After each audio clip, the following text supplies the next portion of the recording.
Hey guys, welcome back to Vikram tutorial. आज का topic है how to find hybridization in coordination compound. जो भी स्टूडेंट चाहे सीबीएसई, जैक, बिहार या किसी अदर स्टेट के विद्यार्थी इस वीडियो को देख रहे हैं, मैं आप लोग को आज बहुत ही अच्छे से बताने का प्रयास करूंगा। तो चलिए, सबसे पहले आप लोग को क्या करना है, तो हाइब्रिडाइजेशन निकालने के लिए सबसे पहले आपको जानना होगा कोऑर्डिनेशन नंबर निकालने के लिए। और कोऑर्डिनेशन नंबर आपको निकालने नहीं आता तो विक्रम ट्यूटोरियल के प्लेलिस्ट में या आप सर्च कीजिएगा ये coordination number by Vikram tutorial BD, तो आपको वो वीडियो देखिए, आपको कोऑर्डिनेशन नंबर निकालने आ जाएगा। तो कोऑर्डिनेशन नंबर जब 4 होगा तो आपका हाइब्रिडेशन दो तरह का होगा, एक sp3 होगा और दूसरा dsp2 होगा। पहले कॉन्सेप्ट को अच्छे से समझिएगा, उसके बाद ही आप लोग, ये नहीं कि थोड़ा सा वीडियो को देखिए और स्किप किए और तुरंत आप लोग बनाना शुरू कर दिए। जब नहीं बनेगा तो फिर आप देखना शुरू कर देते हैं। एक बार अच्छे से देखिए, समझिए, उसके बाद बनाइएगा। हर क्वेश्चन आपका निश्चित रूप से बनेगा ही बनेगा।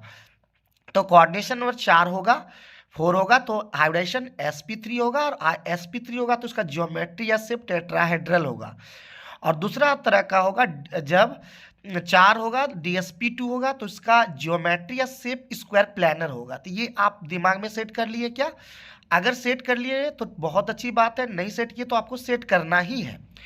अगर कोऑर्डिनेशन 5, देखिए पूछता तो जनरली नहीं है, लेकिन पूछेगा तो आप लोग को दिमाग में रखना है कि sp3d होगा और इसका जो ज्योमेट्री या शेप ट्राइगोनल बाइपिरामिडल होगा। अब आते हैं नेक्स्ट इंपॉर्टेंट जो है कोऑर्डिनेशन नंबर 6 का। तो कोऑर्डिनेशन नंबर 6 होगा तो एक होता है sp3d2 और दूसरा होता है d2sp3।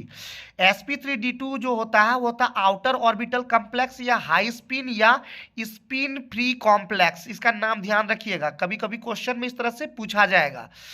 और d2sp3 होगा तो ऑक्टाहेड्रल ही होगा, लेकिन इसका होगा इनर ऑर्बिटल कॉम्प्लेक्स, लो स्पिन या स्पिन पेयर्ड कॉम्प्लेक्स, इसका नाम होगा। अब आगे ये आपको सेट हो गया होगा दिमाग में, पहले सेट कीजिए। कोऑर्डिनेशन नंबर 4 में sp3 होगा, dsp2 होगा, sp3 s और p3, ठीक है। 4 कोऑर्डिनेशन नंबर 4 तो 4 यहाँ ऑर्बिटल यूज होगा तो sp3, ठीक है। उसी तरह 6 वाला में sp3d2 होगा या तो d2sp3 होगा, d2 लास्ट में होगा, एक शुरू में होगा, तो दोनों का शेप तो सेम ही होगा चूंकि है दोनों एक ही चीज।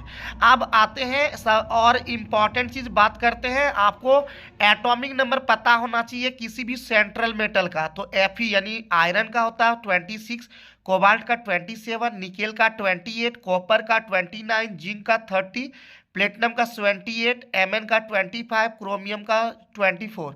और इसका इलेक्ट्रॉनिक कन्फिग्रेशन आपको आना चाहिए, ये नहीं कि थोड़ा सा वीडियो को देखे और इलेक्ट्रॉनिक कन्फिग्रेशन ही नहीं आता है, आप लोग सोचेंगे सारा बन जाएगा। नहीं, आपको इलेक्ट्रॉनिक कन्फिग्रेशन आना चाहिए। तो अगर इलेक्ट्रॉनिक कन्फिग्रेशन भी नहीं आता तो उसके लिए भी आप electronic configuration by Vikram tutorial BD search कीजिए, आपको वीडियो मिल जाएगा, वहाँ पर आप सारे चीज़ को समझ पाएंगे।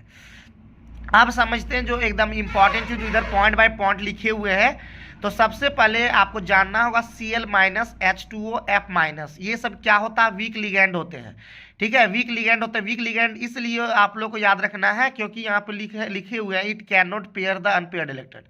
जब भी ऑर्बिटल में यूज होगा, जब भी आपको पेयर करने की जरूरत होगा, ये पेयर ही नहीं कर पाएगा, तो इलेक्ट्रॉन स्पिन ही नहीं कर पाएगा, तो ये पेयर नहीं कर पाएगा। जब पेयर नहीं कर पाएगा तो आपका आगे ऑर्बिटल यूज होगा, ठीक है। अब आगे बढ़ते हैं नेक्स्ट, और अभी समझाएंगे ना तो सब समझ में आ जाएगा। नहीं समझ में आएगा कमेंट करके जरूर बताइएगा, ताकि हम निश्चित रूप से आगे नेक्स्ट वीडियो में आप लोगों को समझाने का 100% प्रयास करेंगे। और अगर सफल हो जाए तो आप लोग कमेंट करके जरूर बताइएगा। अब दूसरा पॉइंट है NH3Cn minus is strong ligand, ठीक है। यहाँ पे is strong ligand, it can pair the unpaired electron. ये NH3Cn माइनस एकदम ही खतरनाक इंपॉर्टेंट है, याद रखिएगा। स्ट्रॉन्ग लिगेंड होता है और ये पेयर कर सकता है। कैसे पेयर करता है ये भी हम दिखाएंगे। यहाँ पे लिखे हुए आगे hybridization will depend on vacant orbitals.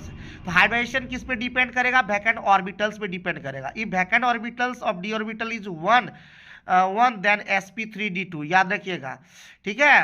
क्या हो जाएगा? वैकेंट ऑर्बिटल जो होगा, हाइब्रिडेशन जो डिपेंड करेगा वो वैकेंट ऑर्बिटल्स पे डिपेंड करेगा। If vacant orbitals of D orbital is 1 then sp3d2 होगा। और ये अभी हम दिखाएंगे कि कैसे हम लोग को करना है, ठीक है, एक ही अगर रहेगा तो D2 यूज ही नहीं हो पाएगा ना, तो वो आगे में sp3d2 हो जाएगा। अभी हम समझाएंगे क्वेश्चन के थ्रू। अब यहाँ पे आपको अगर याद कर लेते हैं, ये सारे पूछे जाते हैं, एकदम दिमाग में एकदम सेट ही कर लीजिए, 3-4 बार प्रैक्टिस कर लीजिए और आपका निश्चित रूप से आपको यही क्वेश्चन ही देखने को मिलेगा। तो NiCl4 2- जब रहेगा तो sp3 हो जाएगा, NiCO होल 4 रहेगा तो आपका sp3 रहेगा। अगर इस तरह के कंपाउंड का IUPAC नेम नहीं जानते हैं तो इसकी में भी आप लिख लीजिएगा IUPAC name by Vikram tutorial BD, तो आपको ये भी मिल जाएगा। ये वीडियो बहुत ही इंपॉर्टेंट है, उसमें समझाए हैं और आप निश्चित रूप से यूपेक नेम भी लिख पाएंगे। DSP2 में आप NiCN होल 4 2- एक ही याद रखिएगा अभी फिलहाल। D2sp3 में FeCN होल 6 4- और उसके बाद आप लोग sp3d2 का 3 लिए हैं, ये 3 नंबर लिखे हुए हैं, COC2 होल 4 3 और होल थ्राइस और 3- और sp3d2 का दूसरा है FeF6 3- COF6 3- ये याद कीजिएगा।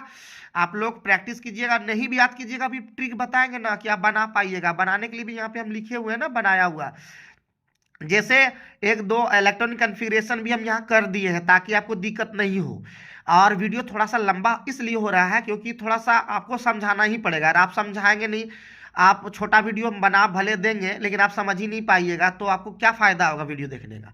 तो स्कैंडियम होगा 21 होता है, इसका आर्गन कीजिएगा, उसके बाद 4s2 3d1 कीजिएगा, 20 और 1 21 होता है। ठीक है, आर्गन होता है 18 18 2 20 और 1 21, Mn 25 होता है, तो आर्गन 4s2 और 3d5 हो जाएगा। निकेल का उसी तरह हो जाएगा 28 4s2 और 3d8। अब जब यहाँ पे हम लोग देखते हैं, अब NiCl4 2-, अब इसमें एक चीज़ याद रखिएगा, Ni का हो जाएगा D8, अब लिखे हुए हैं Ni का D8, देखिए बाहरी कक्षा में देखना है D8। अब यहाँ पे एक चीज़ और जानना है, ऑक्सीडेशन स्टेट आपको निकालने सीखना होगा। ठीक है, क्या सीखना होगा? Oxidation state. जैसे यहाँ पे निकेल का आपका हो गया 2, ऑक्सीडेशन स्टेट क्या हो जाएगा 2, आप निकालने नहीं जानते तो इसमें भी लिखिएगा oxidation state by Vikram tutorial BD। तो सब वीडियो पहले देख लीजिएगा, उसके बाद ही इस वीडियो को देखिएगा, तभी इस वीडियो को देखने का फायदा होगा और एग्जाम आप बोलिएगा कि बहुत ही बेहतरीन ढंग से आप समझाएं। तो यहाँ पे हो जाएगा NiCl4, इसका हो जाएगा ऑक्सीडेशन स्टेट 2 और 4s2। देखिए पहले इलेक्ट्रॉन कहाँ से जाएगा, खत्म होगा तो 4s2 का, तो 2 इलेक्ट्रॉन आपका चला गया ऑक्सीडेशन स्टेट में, खत्म हो जाएगा। तो D8 बचा, और D8 बचा तो सबसे पहले उसका हम लोग दिखा यहाँ पे, सॉरी कि D8 हो गया ना, तो आपका सबसे पहले 2 इलेक्ट्रॉन उसका चला गया, तो कितना बचा आपका, यहाँ पे कितना बच गया, यहाँ पे थोड़ा सा मिस्टेक लगता हो गया है क्या, थोड़ा देख लेते हैं, रुकिए। नहीं नहीं मिस्टेक नहीं, वो Cl वो वाला हो गया। ठीक है, ये NiCN4 2- वाला एक ही साथ देख लिए, तो D8 हो जाएगा। अब यहाँ पे जैसे ही आप इलेक्ट्रॉन को सजाइए, इलेक्ट्रॉन को जब सजाइएगा तो आपको पता चलेगा इसका क्या हो जाएगा, D ऑर्बिटल खाली ही नहीं है। जब D ऑर्बिटल खाली इसलिए नहीं हो पाएगा क्योंकि पेयर ही नहीं कर पाया। क्लोरीन क्या है, वीक लिगेंड है, Cl- वीक लिगेंड शुरू में ही बताए। जब पेयर नहीं कर पाएगा तो ऑटोमेटिक इसमें चला जाएगा, sp3 में चला जाएगा, आगे में sp3 हो जाएगा। तो इसका sp3 होगा, जो इलेक्ट्रॉन अनपेयर्ड ही रहेगा, अनपेयर्ड इलेक्ट्रॉन रहेगा तो पैरामैग्नेटिक होगा, और पूरा पेयर हो जाएगा तो डायमैग्नेटिक हो जाएगा। अब यहाँ पे जो है उसके बाद NiCN होल 4 2- उसी तरह चलना है। अब क्या होगा, सबसे पहले यहाँ पे उसी तरह आपका देखिएगा, फिर प्रयास कीजिएगा, तो क्या हो जाएगा आपका D8 ही रहेगा। जैसे यहाँ पे थोड़ा सा मिस्टेक हो गया, आप लोग सुधार कर लीजिएगा। तो यहाँ पे हो जाएगा आपका 6D8 ही हो जाएगा। जब इलेक्ट्रॉन को सजाइएगा तो क्या हो जाएगा, पेयर हो जाएगा सारा, यहाँ का इलेक्ट्रॉन इसमें चला जाएगा, इसका इलेक्ट्रॉन यहाँ पे चला जाएगा, तो क्या हो जाएगा, पेयर हो जाएगा। और पेयर जब हो जाएगा तो आपका क्या हो जाएगा, ध्यान रखिए क्या हो जाएगा आपका, DsP2 हो तो होगा ही, पहले से दिमाग में सेट हो गया है। और पूरा इलेक्ट्रॉन पेयर हो जाएगा तो हो जाएगा डाईमैग्नेटिक। क्या हो जाएगा, डाईमैग्नेटिक। तो यही चीज़ समझना है और आपको सेल्फ में बताना है, इसमें सॉल्व करना है और कमेंट करके बताना है कि इसका हाइब्रिडाइजेशन क्या होगा। अगर आप लोग बता दिए तो समझेंगे कि आप समझ गए। एक बार फिर से यहाँ पे थोड़ा सा ध्यान देने की बात है, इसमें आप लोग को थोड़ा सा ध्यान देना है कि सबसे पहले क्या करना है, निकेल का इलेक्ट्रॉनिक कन्फिग्रेशन करना है। इलेक्ट्रॉनिक कन्फिग्रेशन करने के बाद आप देखिएगा कि कितना इलेक्ट्रॉन 4s2 और 3d8 हो जाएगा। और 4s2 3d8 हो जाएगा तो उसको ऑर्बिटल के अंदर में आप s ऑर्बिटल के अंदर एक बनाइएगा, फिर से बता देते हैं, एक बार d ऑर्बिटल बनाइएगा 3d का, फिर 4s का, फिर 3p का, और एक 4d का भी बना दीजिएगा। ठीक है, जैसे ही आप सबसे पहले 4s में 2 इलेक्ट्रॉन अरेंज कर दीजिएगा जैसे आप लोग जानते हैं, उसके बाद फिर आप 3d में 8 इलेक्ट्रॉन अरेंज कीजिएगा जैसे आप लोग जानते हैं सजाने के लिए।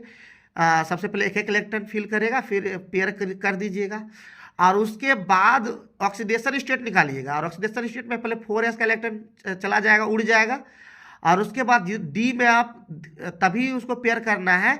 आप वीक लिगेंड और स्ट्रॉन्ग लिगेंड होगा तो पेयर पहले आप डी ऑर्बिटल का जितना भी इलेक्ट्रॉन है पेयर कर दीजिएगा। ठीक है, और उसके बाद हाइब्रिडाइजेशन आप खुद ही लिख पाइएगा।